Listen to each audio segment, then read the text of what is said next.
Hello everyone.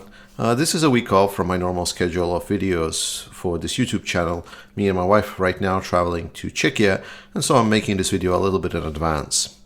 And I want to dedicate this video to discussing how else you can follow the war in Ukraine. One of the major things that I emphasize in my channel is that not everything should be gathered from one source of information, and that you should consider whatever information is given, that there is no 100% objective information and precise ever. That's why I want to present some of the things that I follow. I'm going to be selecting from the pool of my English side sources or English side peers, for example. And I want you then to consider looking at those channels or sources, subscribing or following them on your own, depending on what you want.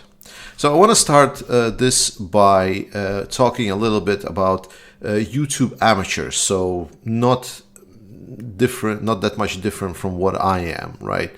They are also following the war in their own wake, and they are also doing the same kind of map analysis sitraps that I'm doing, except they're doing it a little bit different way.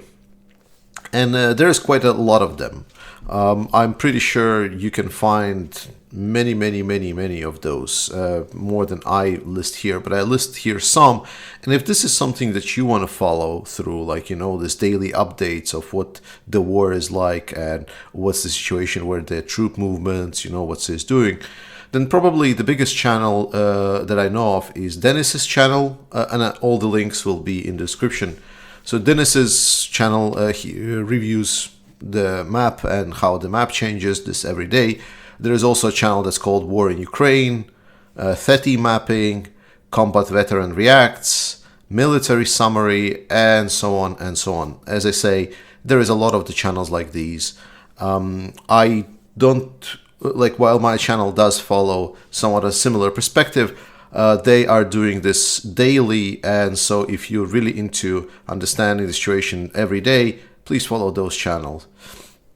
Something that I prefer a lot more is, for example, the channel that is called Jake Broe, that I recommend very much, because I think his perspective on the war and the situation in Ukraine is a little bit better.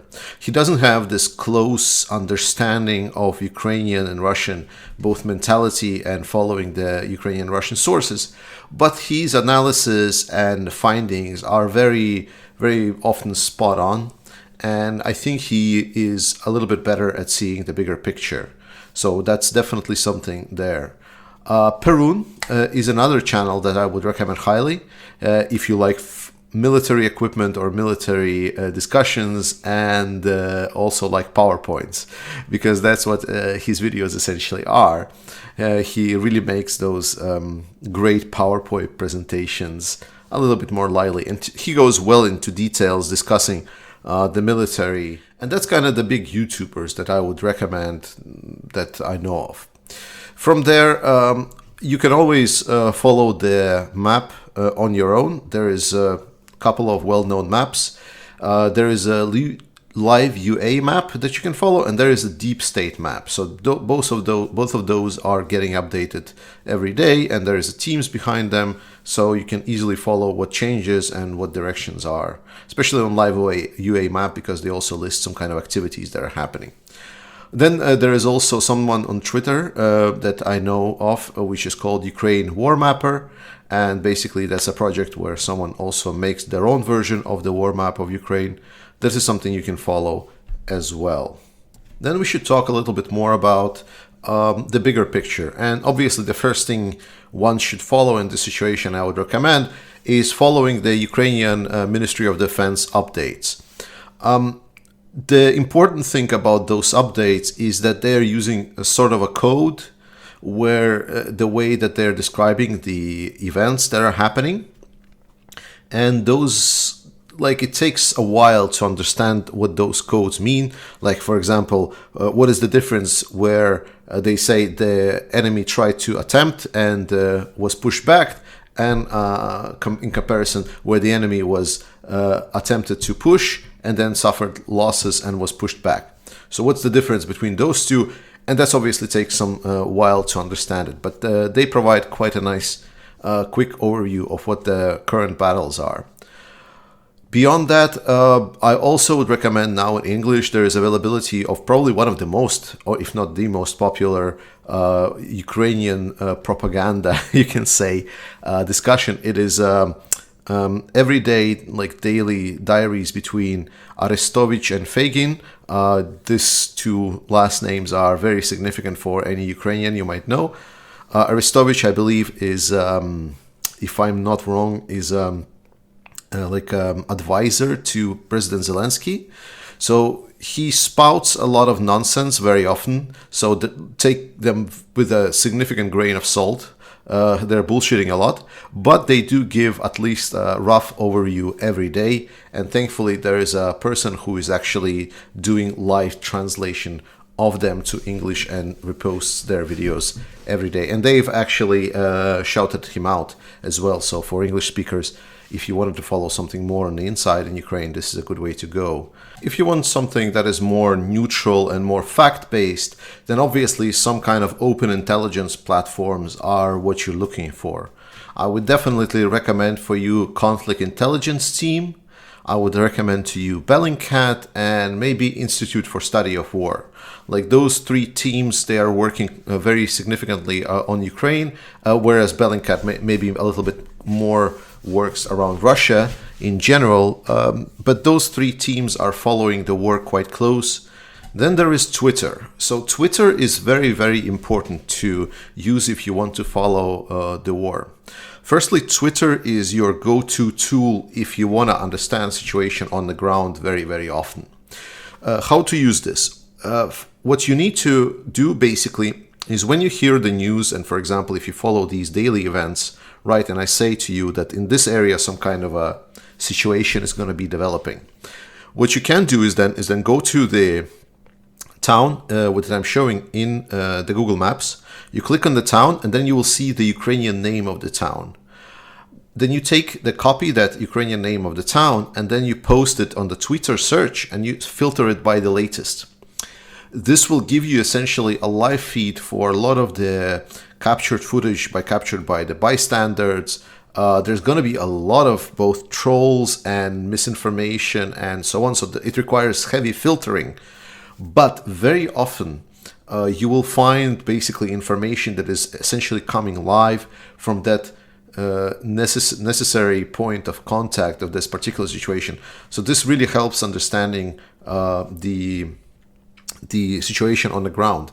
That's why, for example, looking up a situation around Avdiivka that was happening a couple of days ago, it really helped because I was able to find a soldier that was reporting, and he explained just how hard it was because that they got shelled recently, and it's been shelling for a couple of hours now, as an example. So you can just find a lot of on-the-ground information from that kind of a usage of Twitter. Beyond Twitter, there's also Telegram channels, but Telegram channels are very often in Russian or Ukrainian, so it's a little bit harder to navigate, whereas Twitter can be easily translated. But on the same Twitter or Telegram, you can also put in the town names, and very often you will find some kind of local discussions. Then I would recommend you Thomas C. Theiner. He has generally overall good takes on Ukraine. He's also on Twitter. I would recommend to you Defmon. That he's a very good analyst on the military movement and military advancements and general kind of ideas on why certain situation develops in this particular way, whereas it's not developing some other way. I would definitely recommend you Rob Lee. He's a PhD in war studies. So he gives pretty good threads on the analysis on the war in Ukraine in general and what it means and why it's going one way and not the other way. Then on the YouTube, I would recommend you the Austrian Bundesheer. It's Austrian Ministry of Defense or military forces. I'm not completely sure.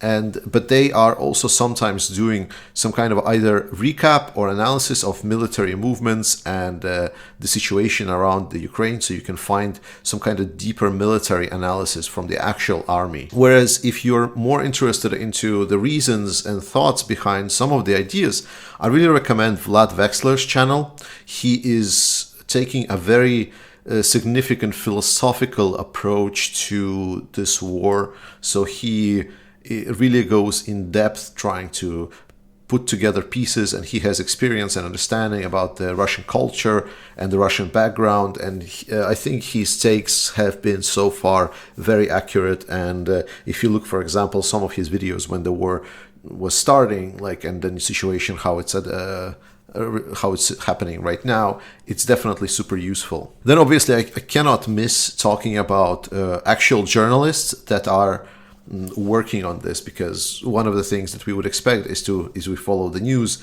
that we would get a perspective. Unfortunately, it's not the case. Right now, media is very fractured, and I already made a whole video discussing that I don't really like how media reporting some things.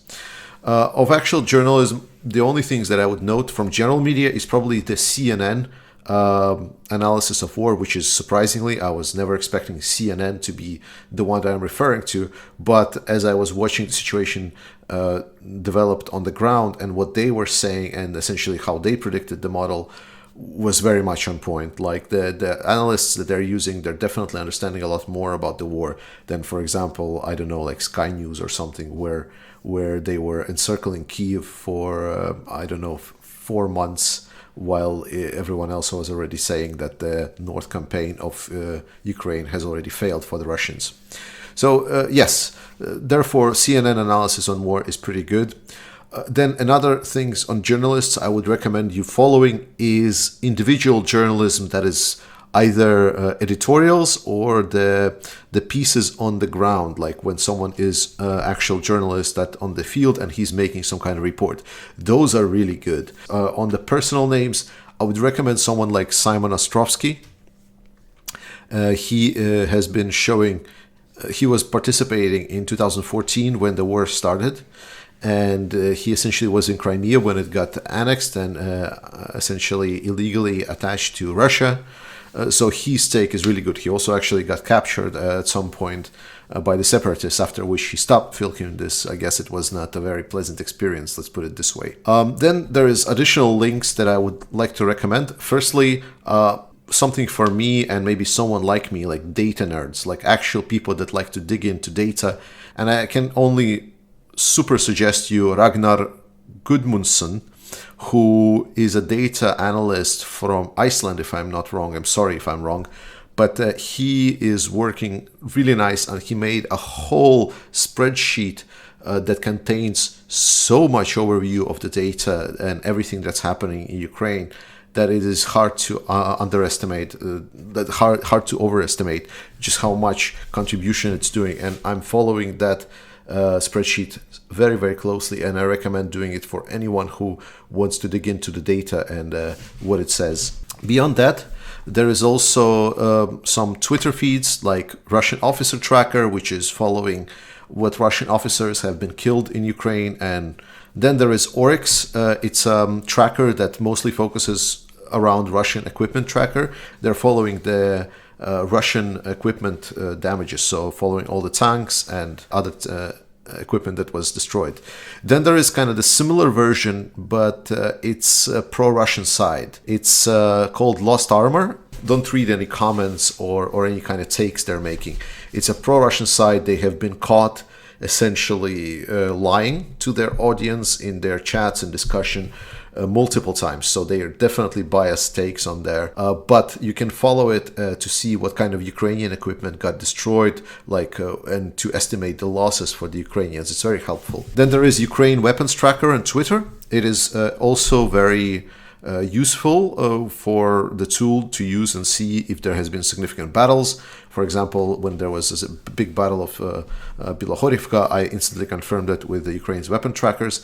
And that's about it, I think, for kind of the major English-speaking outline of what to do if you want to follow the situation in Ukraine. There's plenty more of different channels, and I'm sure I haven't named all the experts and useful links, but these are definitely good ones. I've been following many of those, and obviously they're maybe just a half of what I'm following, because other half is in Russian or Ukrainian, but definitely something you should consider if you want to get really closely involved Or you can like, subscribe, and follow this channel. There we go. What a plugin. So share this video to anyone who asks you how to follow the situation in Ukraine, if they have any useful links. And remember, all of the links will be down in the description section. Thank you so much, and see you at the end of the week.